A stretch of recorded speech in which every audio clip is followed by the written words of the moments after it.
ទីបញ្ចប់មានអីបឺ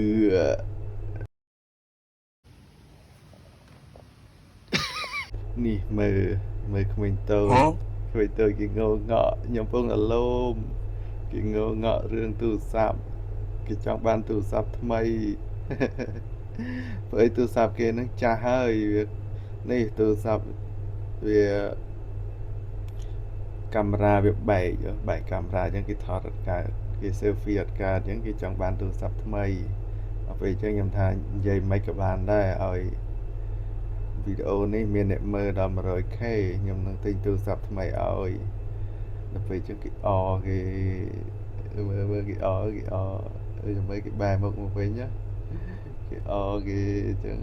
គេថាឲ្យមានអ្នកមើល 100k ខ្ញុំនឹងទិញទូរស័ព្ទឲ្យមែនខ្ញុំថាមែនឲ្យតែមានអ្នកមើល 100k មែនគេទីបញ្ចប់មានអី